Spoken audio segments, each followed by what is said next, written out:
यूहन्ना की इंजील में 21 अध्याय और 869 आयतें यूहन्ना की इंजील में होता है।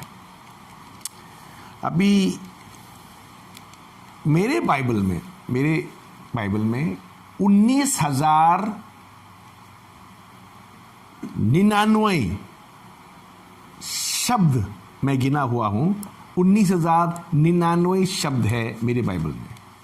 यूहन्ना की इंजील में, मेरे बाइबल के यूहन्ना इंजील में 19,099 शब्द वर्ड्स होता है। तो अभी हम यहाँ यूहन्ना के इंजील को 5 भाग में हम देखेंगे।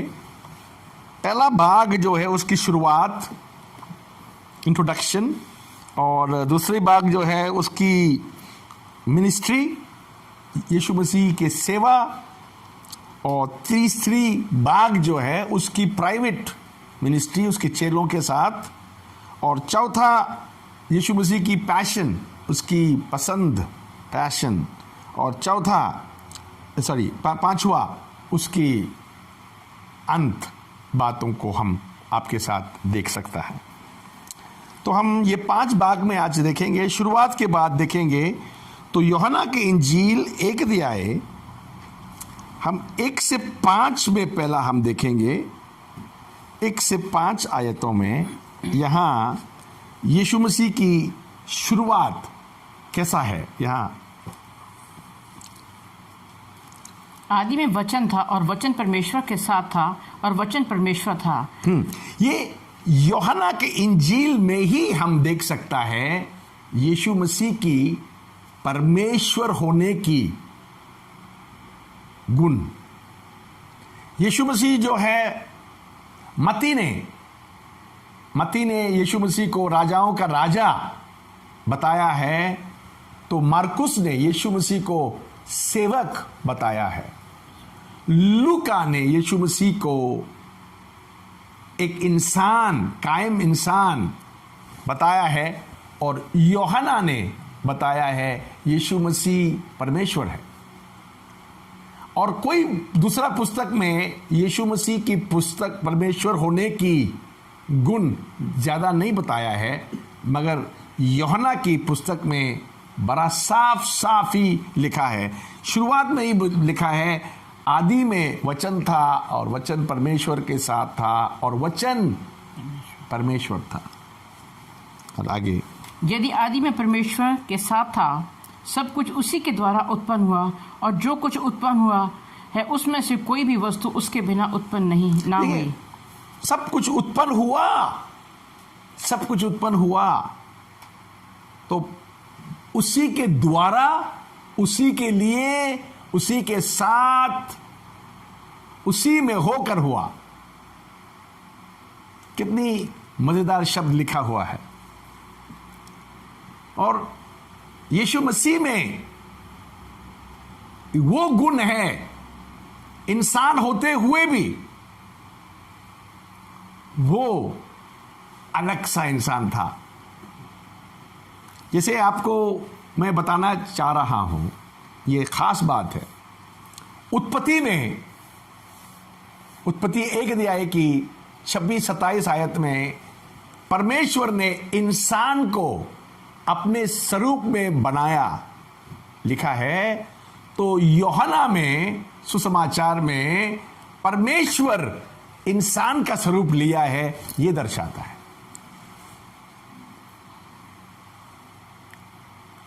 पुराना नियम में परमेश्वर इंसान को अपने जैसा बनाया, और नया नियम में परमेश्वर इंसान बन आया।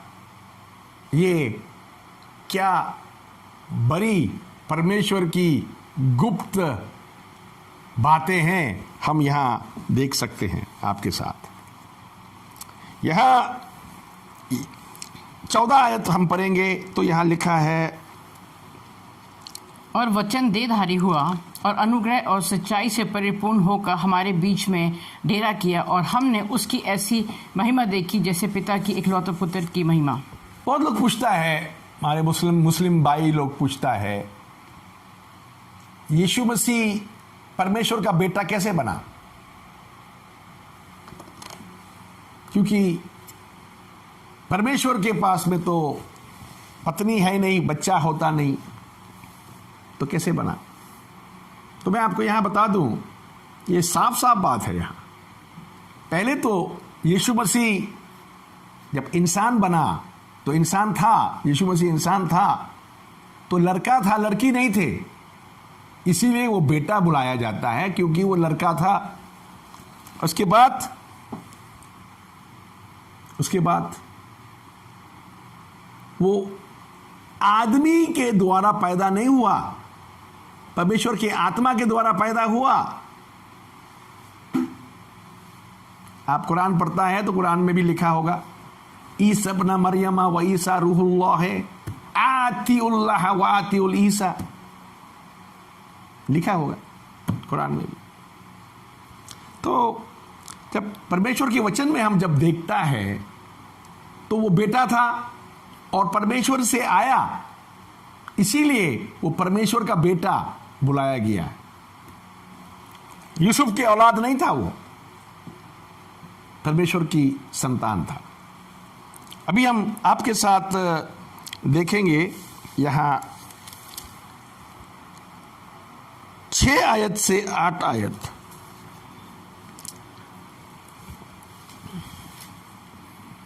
अरे एक मनुष्य परमेश्वर की ओर से आया। अभी एक और मनुष्य था, यीशु मसीह के साथ साथ एक और मनुष्य था, परमेश्वर की ओर से उपस्थित हुआ, जिसका नाम यूहन्ना था। हाँ, परमेश्वर की तरफ से उपस्थित हुआ, उसका नाम यूहन्ना था। ये गवाही देने आया कि ज्योति की गवाही देता कि सब उसके द्वारा विश्वास लाएं। वो ज्योति ना था, परंतु उस ज्योति की गवाही देने के लिए आया था।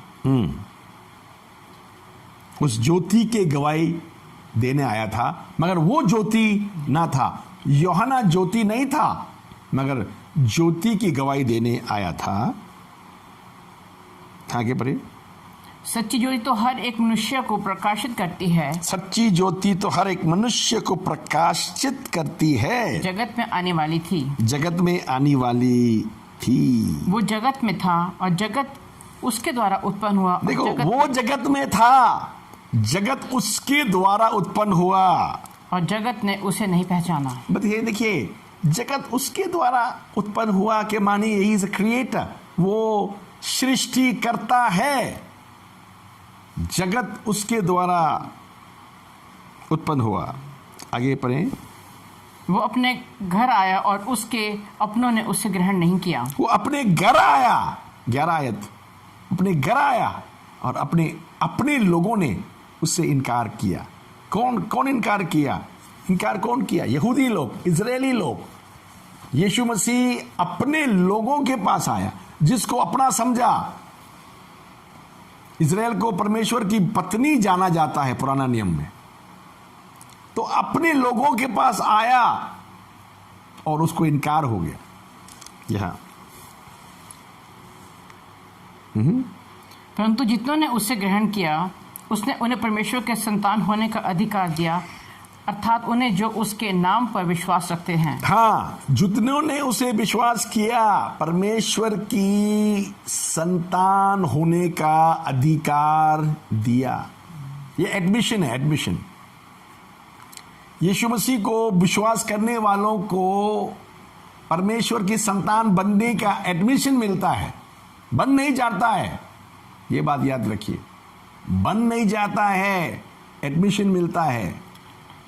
इसके बाद में चलाए जाता है, बनाए जाता है, समझाए जाता है, सिखाए जाता है, धोया जाता है, शुद्ध किया जाता है। उसके बाद एक को परमेश्वर की संतान बनता है। अभी अधिकार मिला बनने का। बनने के मानी बना नहीं, परमेश्वर के संतान बनने के लिए के मानी। अभी आप मेडिकल कॉलेज में एडमिशन मिलने से डॉक्टर नहीं बन जाते, आपको कोर्स पूरा करना पड़ता है। अभी परमेश्वर की संतान भी कोर्स पूरा करना पड़ता है, ऐसा ही नहीं बन जाते हैं। तो आपके साथ हम और आगे देखेंगे 13 वे ना तो लहू से, न शरीर की इच्छा से, न मनुष्य की इच्छा से, परंतु परमेश्वर से उत्पन्न हुए हैं। ये परमेश्वर के संतान जो है ना लहू से, खून से नहीं, ना शरीर की इच्छा से, ना मनुष्य की इच्छा से, परंतु परमेश्वर से उत्पन्न हुए। मगर परमेश्वर के द्वारा ही होता है ये।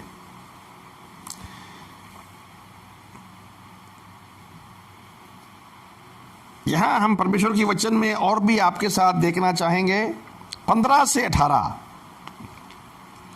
यूहन्ना ने उसके विषय में गवाही दी और पुकार कर कहा कि ये वही है जिसका मैंने वर्णन किया कि मेरे बाद आ रहा है, वो मुझसे बढ़कर है, क्योंकि वो मुझसे बढ़कर है। मेरे बाद में आ रहा है, मगर वो मुझसे बढ़कर है, क्योंकि वो मुझसे पहले था, क्योंकि उसकी परिपूर्णता से हम सब ने प्राप्त किया, अर्थात अनुग्रह पर अनुग्रह। अनुग्रह पे अनुग्रह। इसलिए कि व्यवस्था तो मूसा के द्वारा दी गई, परंतु अनुग्रह सच्चाई यीशु मसीह के द्वारा पहुंची। अनुग्रह और सच्चाई यीशु मसीह के द्वारा दी है। परमेश्वर को किसी ने कभी नहीं देखा। इकलौता पुत्र जो पिता की गोद में है, हाँ। उसी ने उसे प्रकट किया। हाँ, पुत्र ने जो उसके गोद से आया है, पुत्र ने उसको प्रकट किया है। कलाम परमेश्वर की वचन ऐसा लिखा है। हालेलुया। अभी 29 से 34 में यूहन्ना का गवाही हम सुनेंगे। एक अध्याय की 29 आयत से 34 आयत में यूहन्ना का गवाही हम सुनेंगे। यूहन्ना कहता है, ये परमेश्वर की मेमने, पढ़िए। दूसरे दिन उसने यीशु को अपनी ओर आते देखकर कहा, देखो ये परमेश्वर का मेमना है जो जगत का पाप उठा ले जाता है। ये वही है जिसके विषय में मैंने कहा था कि एक पुरुष मेरे पीछे आता है जो मुझसे श्रेष्ठ है, क्योंकि वो मुझसे पहले था। मुझसे श्रेष्ठ है, मुझसे पहले था, मगर बाद में आता है। यूहन्ना यीशु मसीह से 6 महीना बड़ा है उम्र में, और दोनों मौसेरा भाई है एक दूसरे की। अभी एलिजाबेथ और मरियम जो है, दोनों बहन है। तो यहाँ मौसेरा भाई दोनों की यहाँ देखा जाता है। मगर 6 महीना छोटा होने के बाद भी परमेश्वर ने दोनों बच्चों को एक परिवार में पैदा किया। एक प्रभु यीशु मसीह के और यूहन्ना दोनों को एक ही कुटुंब में पैदा होने दिया, ताकि एक रास्ता तैयार करे प्रभु के। दूसरा प्रभु आ रहा है। आगे पढ़ेंगे। और मैं तो उससे पहचानता न था, परंतु इसलिए मैं जल से बपतिस्मा देता हुआ आया कि वो इस्राएल पर प्रकट हो जाए। और यूहन्ना ने ये गवाही दी कि मैंने आत्मा को कबूतर की नाई आकाश से उतरते देखा है, और वो उस पर ठहर गया। और मैं तो उसे पहचानता नहीं था, परंतु जिसने मुझे जल से बपतिस्मा देने को भेजा, उसी ने मुझसे कहा कि जिस पर तू आत्मा को उतरते और ठहरते देखे, वही पवित्र आत्मा से बपतिस्मा देने वाला है। परमेश्वर ने यूहन्ना के साथ बातचीत होता है। यूहन्ना भी एक नबी है। यूहन्ना एक नबी है, और यूहन्ना जो है, परमेश्वर से बात होने में परमेश्वर ने उसको बताया, जिसके लिए तुम रास्ता तैयार कर रहा है उसकी पहचान ये है और ये होगा। जब तुम पानी में बपतिस्मा देंगे तो वो भी आएंगे लेने के लिए, मगर उस समय जो बात फर्क होगा दूसरों से, ये होगा उसके ऊपर कबूतर के माने पवित्र आत्मा उतरते हुए तुम देखेंगे। वही तुम्हारा प्रभु है और उसके लिए तुम रास्ता तैयार कर रहा है। तो यूहन्ना मालूम है वो मसीहा के लिए रास्ता तैयार कर रहा है, मगर यूहन्ना को यह मालूम नहीं है मसीहा कौन है। उसको पहचानने की चिन्ह दिया गया है, उसके ऊपर पवित्र आत्मा उतरेंगे, वही है। हालेलुया। हालेलुया। कहाँ पद पढ़ लिया? 34 पढ़ना है। पढ़ लिया 34 तक? पढ़ना है। पढ़ लो। और मैंने देखा कि गवाही दी है कि यही परमेश्वर का पुत्र है। यही परमेश्वर का पुत्र है। Hallelujah. Hallelujah. I have seen and I testify that this is God's chosen one. Hallelujah. Hallelujah. Hindi में परमेश्वर का पुत्र लिखा है, मगर हमारे इंग्लिश बाइबल में यही परमेश्वर की अभिषेकित है लिखा है। हालेलुया। हालेलुया। उसके बाद हम आपके साथ देखना चाहेंगे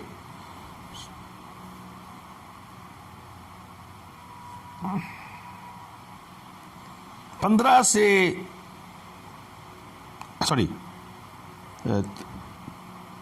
3 अध्याय, यूहन्ना की इंजील 3 अध्याय। यहां एक आदमी था, उसका नाम था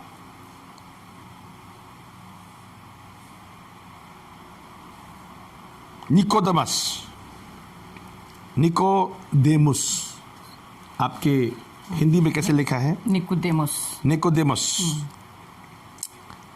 वो फारीसी था। इसके माने वचन समझते थे, जानते थे, और वचन के पालन करने वाला फारीसी। और वो मामूली आदमी भी नहीं था। एक आयत पढ़ेंगे।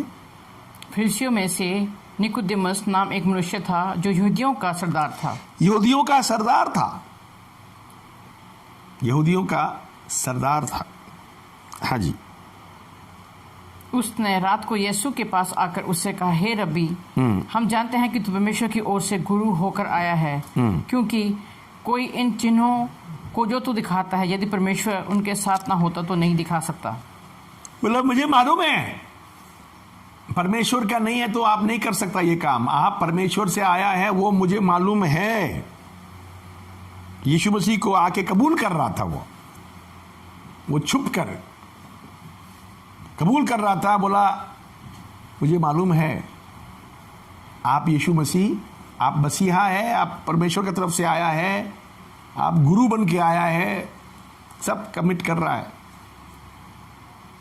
अब यीशु मसीह ने उसको कहा, तुम नया जन्म लेना है।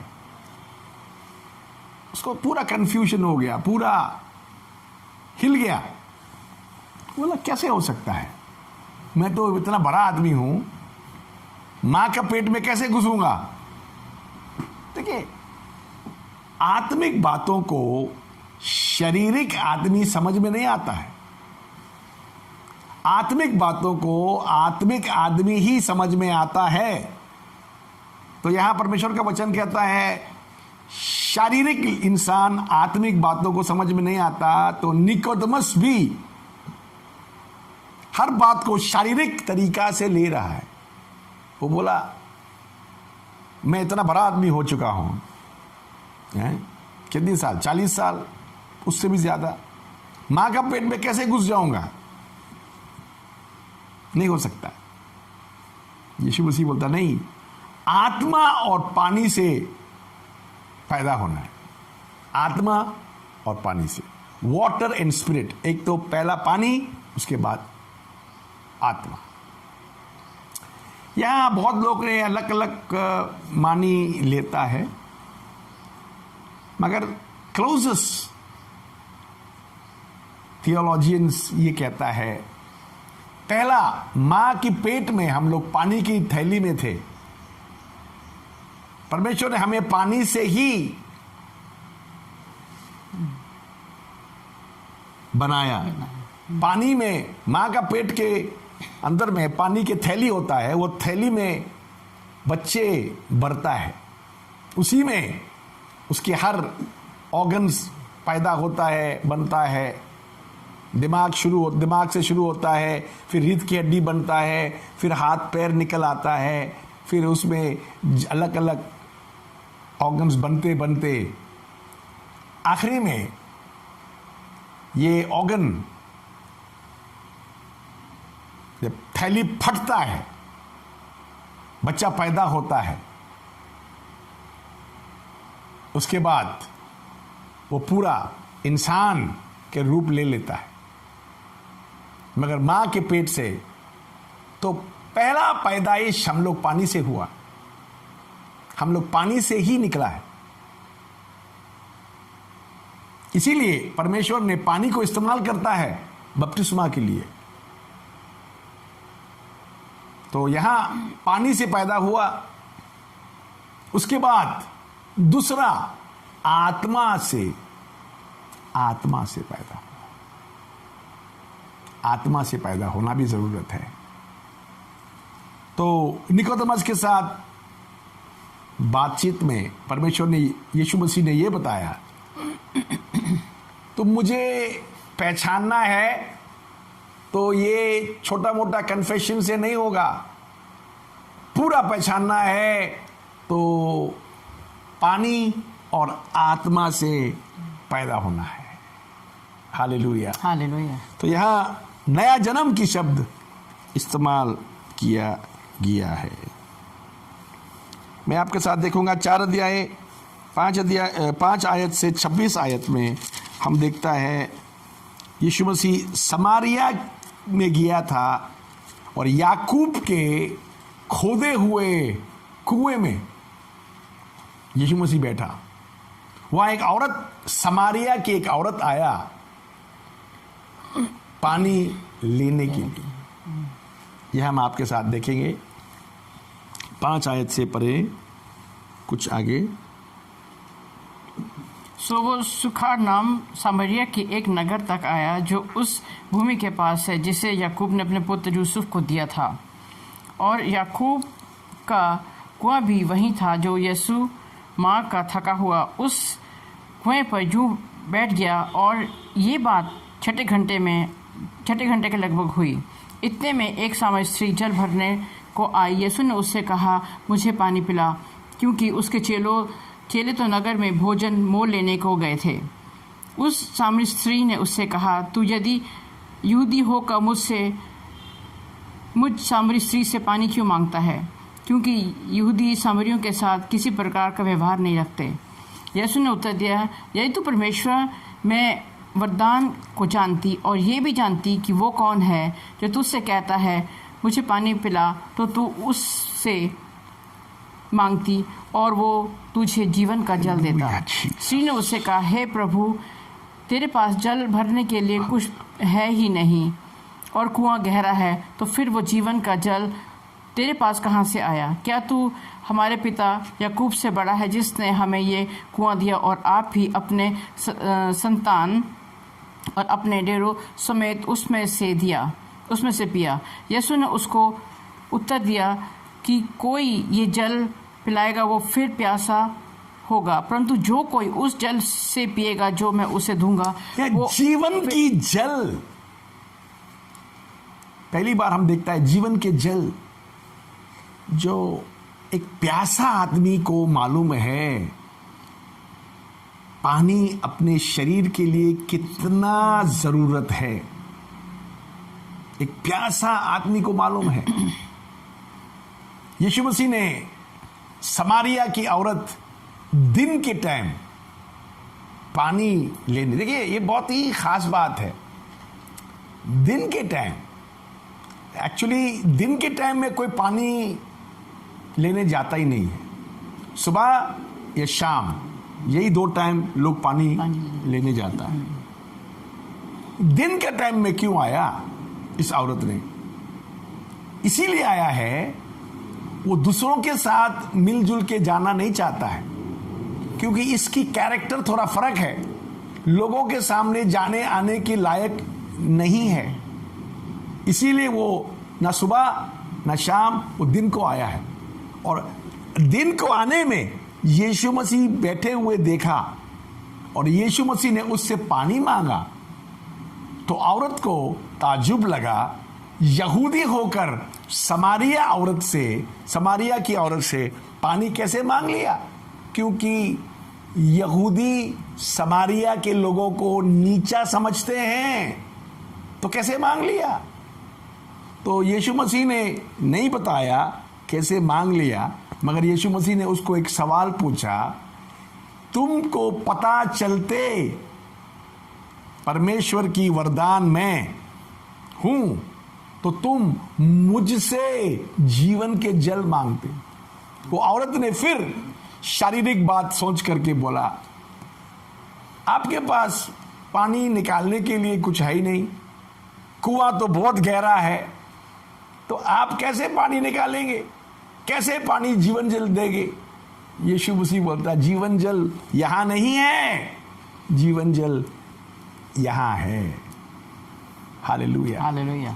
तो यहां यीशु मसीह के साथ बात विवाद हुआ, तो यहां यीशु मसीह ने उस औरत के साथ पूछा, वो औरत ने कहा, आप यीशु मसीह ने उस औरत के पूरी चिट्ठा, पूरी कहानी बता दी है। वो बोलता, कहाँ है तुम्हारे पति। तो वो औरत कहता है, मैं शादीशुदा नहीं हूं। तो यीशु मसीह ने बोला, हाँ, उसका पूरा इतिहास, उसका पूरा कहानी ये है, हाँ, तुम्हारे पास 5 पति रह चुका है, और जिस आदमी के साथ तुम अभी है वो भी तेरा पति है ही नहीं। बहुत इंटरेस्टिंग बात।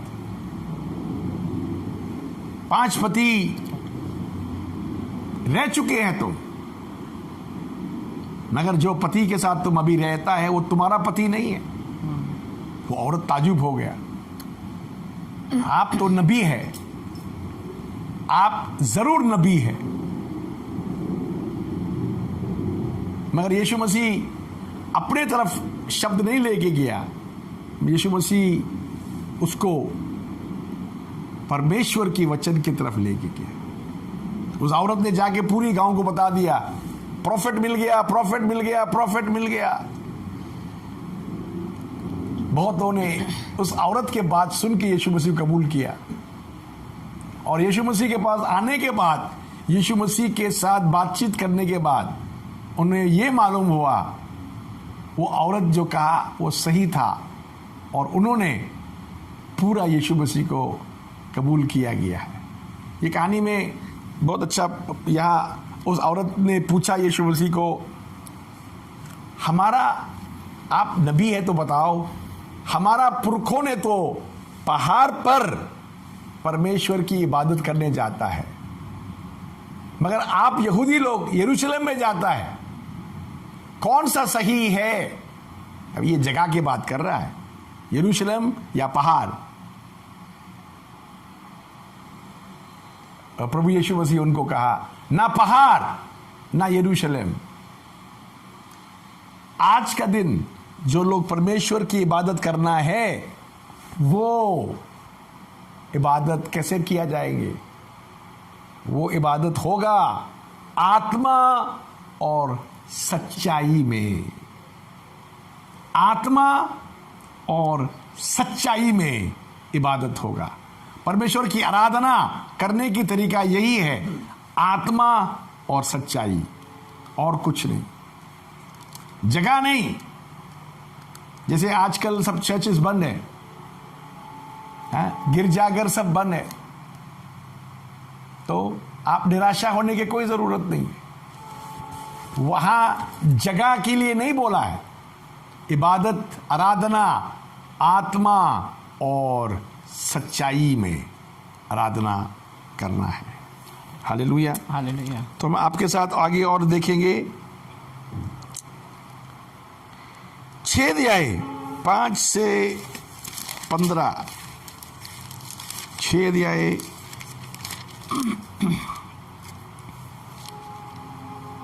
5 से 15। यहां यीशु मसीह ने बीर को देखा। बीर बहुत अच्छा लगता मुझे, यीशु मसीह जब बीर आते हुए देखता है तो क्या करता है? पढ़ेंगे 5 से 15। तब यीशु ने अपनी आंखें उठाकर एक बड़ी भीड़ को अपने पास आते देखा और फिलिप्पुस से कहा कि हम इनके भोजन के लिए कहाँ से रोटियां मोल लाएं? ये परमेश्वर भीड़ को देखता है तो खाना खिलाना चाहता है, मेहमानदारी करना चाहता है। आज के कलीसिया में भीड़ देखने के बाद भी हम सोचते हैं पैसा नहीं है, हम ये काम नहीं करते।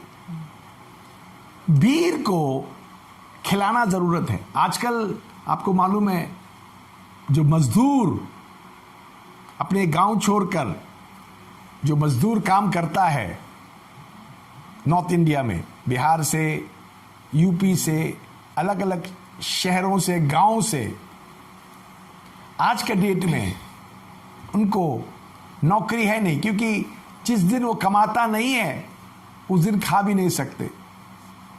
तो ना रह सकते हैं ना खा सकते हैं, सड़क पे लौट रहा है अपने गांव की तरफ। अपने गांव को लौटना ही उनको अच्छा लगा, चलो लौटते हैं, आओ हम लौट चले। तो सड़क में ना गाड़ी है, ना ट्रेन चलता है, ना कोई इंतजाम है सरकार की तरफ से, तो पैदल चल के जा रहे हैं। और कहीं कहीं लोग उनको खाना खिला के पेट भर देता है, कहीं कहीं लोग खाना नहीं मिलकर भूख मरता है। आजकल बीमारी से नहीं मरा तो भूखा होकर मरता है। इस समय परमेश्वर की वचन, यीशु मसीह के सोचने की, उसके ख्यालात हमारे ख्यालात से कितना नहीं मिलता है। हम लोग अपनी प्रार्थना करके खुश हो जाता है हमारे घर खाना है, मगर हम सोचते हैं हमारे पास ये नहीं है, वो नहीं है, क्या नहीं है। मगर यीशु मसीह अपना नहीं, लोगों का सोचता है। या बीर को देख के उसने फिलिप्पुस से कहा, फिलिप, हाँ जी, फिलिप्पुस से कहा कि हम इनके भोजन के लिए कहाँ से रोटी मोल लाएं? हाँ, ये नहीं पूछा पैसा है इनको खिलाने के लिए, ये पूछा इनकी भोजन के लिए रोटी कहां से मोलना है। रोटी का दुकान कहां है भाई? उसने ये नहीं पूछा रोटी खिलाने के लिए पैसा है, नहीं पूछा, पैसा नहीं पूछा। हम लोग पैसा देखता है, यीशु मसीह प्रोजेक्ट देखता है, इनको खाना कैसे खिलाओ। तो अभी खाना खिलाने के लिए फिलिप से पूछा, क्यों? यीशु मसीह अकेला नहीं करता है, टीम वर्क करता है, वो टीम के साथ काम करता है। आज हम लोग टीम के साथ काम नहीं करते, हम लोग अकेला काम करते। यीशु मसीह ने फिलिप से पूछा, कैसे खिलाऊं, कैसे खाना खिलाऊं, कहां से रोटी खिलाऊं, रोटी कहां से लाऊं, दुकान कहां है। अभी फिलिप पैसों के सोचता है, वो इंसान है, वो पैसों के सोचता है। उसने बोला 200, क्या पूछता है, बोलता मगर यहां 6 आयत में लिखा है यीशु मसीह ने ये बात पूछा, तो पढ़िए 6 आयत। परंतु उसने ये बात उसे परखने के लिए कही, उसे परखने के लिए पूछा। आगे पढ़ो। क्योंकि वो आप जानता था कि मैं क्या करूंगा। यीशु मसीह को मालूम है मैं क्या करना है, मगर इसीलिए पूछा, परखने के लिए पूछा। हालेलुया, परखने के लिए पूछा। कभी कभी परमेश्वर हमें परखने के लिए पूछता है, मगर उसको मालूम है करना क्या है। हम इंसान के आइडियाज देता है, ये है वो है, नहीं नहीं नहीं, प्रभु को मालूम है करना क्या है, सिर्फ परखने के लिए पूछा है। Hallelujah, hallelujah. आगे पढ़िए। फिलिप्पुस ने उसको उत्तर दिया कि 200 दिनार की रोटी उनके 200 दिनार के रोटी भी काफी नहीं होगा। बहुत बड़ा भीड़ है, भीड़ बहुत बड़ा है। 5000 लोग हैं, आदमी ही 5000 है। औरत और बच्चे को नहीं गिना, 5,000 आदमी ही आदमी। उनको खाना खिलाना 200 दिनार के रोटी खरीदेगा तो भी पूरा नहीं होगा। देखिए, आप परमेश्वर यीशु मसीह के सामने बैठा हुआ है। फिलिप सिरजनहार, तारनहार, सृष्टिकर्ता वहां बैठा है, उसके सामने वो पैसा गिन रहा है, 200 दिनार। हाजी, आप पैसा गिनते रहेंगे परमेश्वर के सामने, या विश्वास भी कभी करेंगे? खिलाना है तो उठो खिलाओ, पैसे क्यों गिनते हो? यहां पैसों के बारे में हम देखते हैं, आगे हम पढ़ेंगे। उसके चेलों में से सिमोन पतरस के भाई इंद्रियास ने उससे कहा, यहाँ एक लड़का है जिसके पास जौ की 5 रोटी और 2 मछलियां हैं। इंद्रियास, सिमोन पतरस के भाई इंद्रियास, वो वही है। वो बोलता है, प्रभु जी यहाँ एक बच्चा है, उसके पास तो खाना है, 5 रोटी और 2 मछली है इस बच्चे के पास, उसके माँ ने दिया है उसको खाने के लिए। तुम आज जाना है यीशु मसीह को सुनने के लिए, 2 मछली और 5 रोटी साथ रखो, भूख लगेगा तो खा लेना। मगर वो बच्चे ने देखा किसी और के पास रोटी नहीं है और प्रभु यीशु मसीह को चिंतित है, तो बोला ये प्रभु को ही दे दो। उसने प्रभु को दे दिया और यीशु मसीह ने उसे कबूल करके उसी 5 रोटी और 2 मछली को धन्यवाद दे के तोड़ा और 5,000 को खिलाए। यह है परमेश्वर की आशीष। हम लोग भी अपने सेवा की 50 सालों में, हम दोनों तजुर्बा है, हमारा भी ये तजुर्बा है। हमने 1 चम्मच चीनी में 52 लोगों को चाय बना के पिलाया और थोड़ा चावल थोड़ा दाल पका के 52 लोगों को खाना पूरा पेट भर के खिलाया। बल्कि बच गया था, 3 दिन तक चला। 3 दिन तक चला।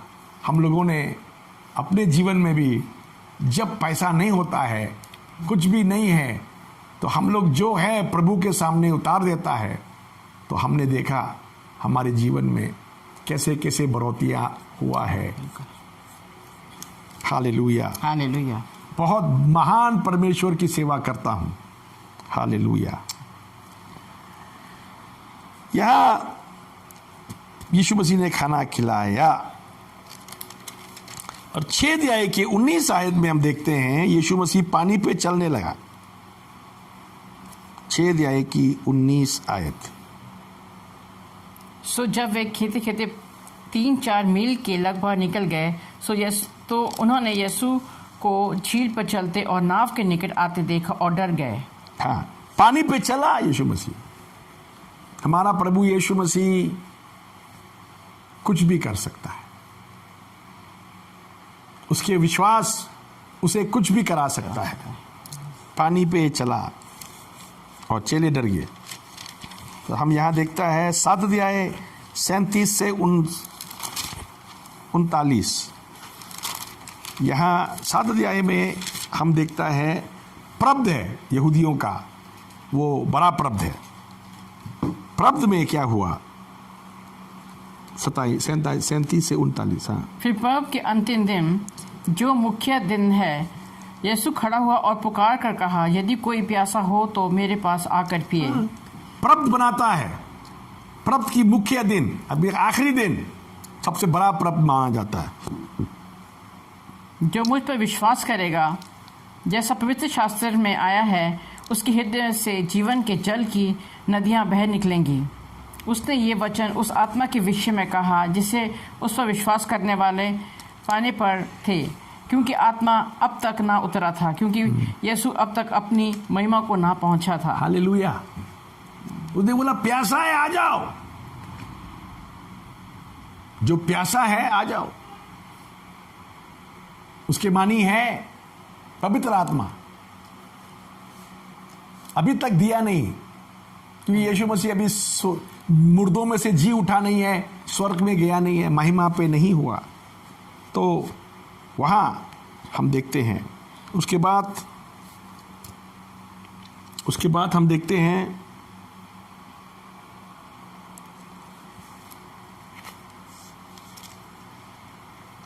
8 अध्याय की 44 आयत।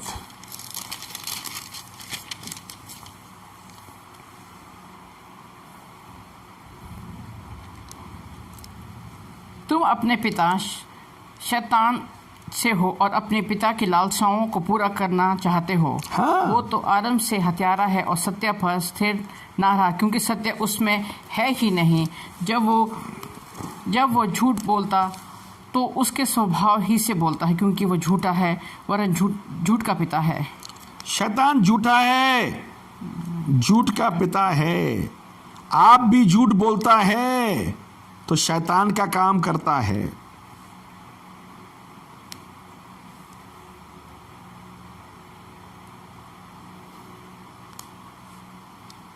वो झूठे के पिता है शैतान।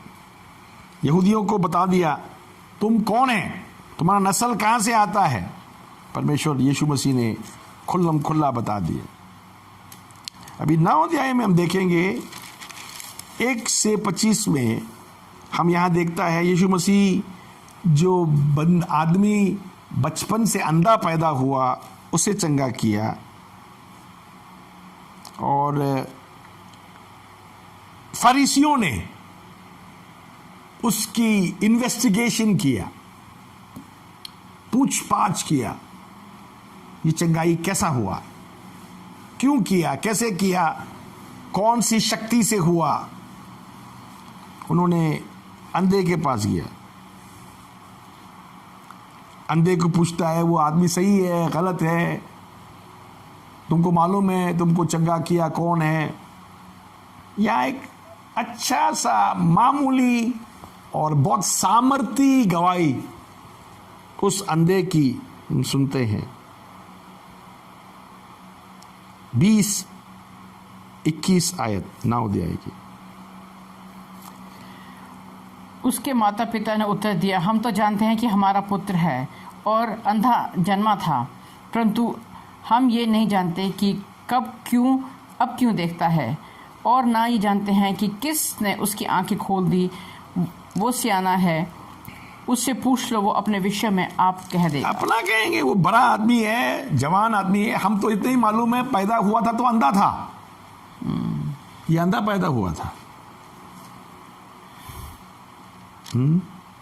ये अंधा पैदा हुआ था।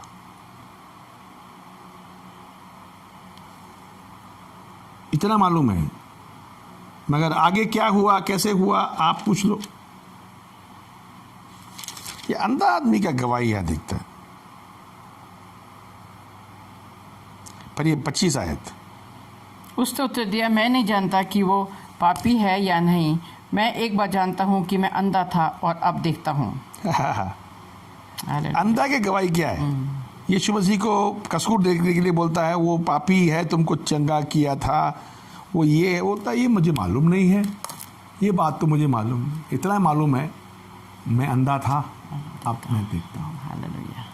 यीशु मसीह के साथ मिलने के बाद कोई भी अंधा था तो वो देखेगा, लंगड़ा था तो चलेगा, हालेलुया। गूंगा था तो बोलेगा। हालेलुया। आप भी बोलते हैं, मैं गूंगा तो था ही नहीं। हालेलुया। हालेलुया। यहाँ परमेश्वर की वचन में और भी देखता है 11 अध्याय में लाजर को जी उठाया। हालेलुया। 4 दिन मुर्दा दफनाया हुआ कब्र से निकाला 4 दिन। कब्र से निकाल के। ये ऐसा ही मर गया तो जी उठ गया, ऐसा नहीं। 4 दिन मरने के बाद, दफनाने के बाद उसको कब्र से निकाला प्रभु यीशु मसीह ने। हालेलुया। हमारे परमेश्वर इतना सामर्थी है। यीशु मसीह जब जिंदा था, इंसान बन के दुनिया में आया था, तब भी जी उठाया। Hallelujah, hallelujah. हम अभी देखेंगे 12 अध्याय 1 से 8 में देखता है मरियम जो लाजर की बहन, एक कीमती इत्र ला करके यीशु मसीह की पैरों में लगाया और अपने बालों से उसे पोंछा। अभी यहाँ खजांची, आपको जानते हैं यहाँ का खजांची का नाम है यहूदा इस्करियोत। वो बोलता है इस औरत को ये इत्र को बेचकर गरीबों को पैसा बांट देना चाहिए था, क्यों नुकसान कर रहा है। यीशु मसीह ने इनकार किया, बोला इस औरत ने सही किया है। आगे भी हम आपके साथ देखें 13 अध्याय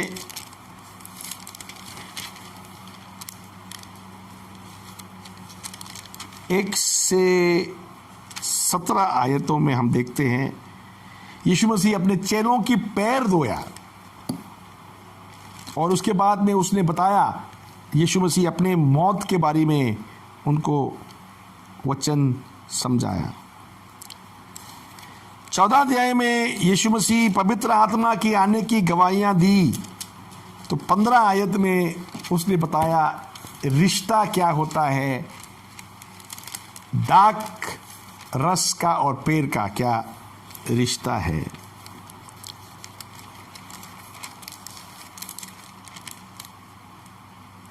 और यहां चेलों को खुश कराया। 17 अध्याय में यीशु मसीह ने प्रार्थना की। ये प्रार्थना बहुत खास प्रार्थना है, अपने लिए भी, कलीसिया के लिए भी। 18 अध्याय में हम देखते हैं यीशु मसीह को पकड़ाया गया और वहाँ पतरस ने इनकार किया 3 बार। पिलातुस के सामने था। 19 अध्याय में यीशु मसीह को सलीब पे चढ़ाया। यीशु मसीह को सलीब पे 6 घंटा रहना पड़ा, 3 किलो पर ठोका। 20 अध्याय में हम देखता है यीशु मसीह के खाली कब्र। दुनिया में हर कब्र में ये लिखा होता है कब मरा, कब पैदा हुआ और कब मरा, नाम क्या है। मगर इस कब्र में लिखा है वो यहाँ नहीं है, वो यहाँ नहीं है। अपने चेलों के बीच में गया, अपने आप को प्रकट किया। और 21 अध्याय में आखिरी में हम देखते हैं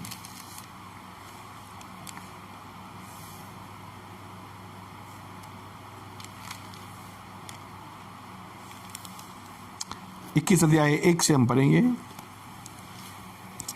1 से 4। इन बातों के बाद यीशु ने अपने आप को तिबिरियस झील के किनारे चेलों पर टाइबेरियस झील है वहां, तिबिरियस झील है। हाँ जी, प्रकट किया और इस रीति से प्रकट किया, शमौन पतरस और थोमा जो दिदुमुस कहलाता है और गलील के काना नगर का नतिएल और जब्दी के पुत्र और उसके चेलों में से 2 और जन इकट्ठे थे। शमौन पतरस ने उससे कहा, मैं मछली पकड़ने वाले को जानता हूँ। उन्होंने उससे कहा, हम भी तेरे साथ चलते हैं। सो वे निकलकर नाव पर चढ़े, परंतु उस रात कुछ ना पकड़ा। भोर होते ही यीशु किनारे पर खड़ा हुआ, तो भी चेलों ने ना पहचाना कि ये यीशु है। तब यीशु ने उन्हें कहा, हे बालकों, क्या तुम्हारे पास कुछ खाने को है? उन्होंने उत्तर दिया कि नहीं। उन्होंने उससे कहा, नाव की दाहिनी ओर जाल डालो तो पाओगे। तब उन्होंने जाल डाला और अब मछलियों की बहुतायत के कारण उसे खींच ना सके। इसलिए उस चेले ने जिसे यीशु प्रेम रखता था पतरस से कहा, ये तो प्रभु है। शिमोन पतरस ने यह सुनकर कि प्रभु है कमर में अंगरखा कस लिया, क्योंकि वो नंगा था, और झील में कूद पड़ा। परंतु और चेले डोंगी पर मछलियों से भरा हुआ जाल खींचते हुए आए, क्योंकि वे किनारे से अधिक दूरी नहीं, क्योंकि 200 हाथ पर थे। अभी यूहन्ना की इंजील लिखने की मकसद जो है 20 अध्याय की आखिरी आयत और 21 अध्याय की आखिरी आयत में हम देखते हैं। हम पढ़ेंगे 20 के 31 पढ़ा पढ़ेंगे। परंतु ये इसलिए लिखे गए हैं कि तुम विश्वास करो कि यीशु ही परमेश्वर का पुत्र मसीह है, और विश्वास करके उसके नाम से जीवन पाओ। 21 के 25। अभी बहुत से काम हैं जो यीशु ने किए, यदि वे एक एक करके लिखे जाते तो मैं समझता हूँ कि पुस्तकें जो लिखी जाती हैं वे जगत में भी ना समाती। ये ज्यादा जानने के लिए नहीं है, यहाँ इतना ही लिखा है आप यीशु मसीह को पहचान कर कबूल कर सके, वो मसीहा है। और आगे भी बहुत बातें हैं यीशु मसीह की, इसमें लिखा नहीं गया, सबूत देता है। नहीं लिखा गया, ये सबूत देता है। क्यों? इसीलिए नहीं लिखा गया, इसीलिए नहीं लिखा गया। लिखेंगे तो ख़त्म ही नहीं होंगे। पूरा स्वर्ग आसमान पर भी लिख दे, ख़त्म नहीं होंगे। समुंदर को शाही बना के भी लिख दे, ख़त्म नहीं हो। इतना चमत्कार किया, इतना चमत्कार किया। आज आपसे प्यार करते हैं। यूहन्ना की इंजील ये बताता है यीशु मसीह को पहचानो, वो परमेश्वर है। 10 अध्याय के 30 आयत में बताता है वो परमेश्वर है। और यूहन्ना यही बताना चाहेंगे वो परमेश्वर है।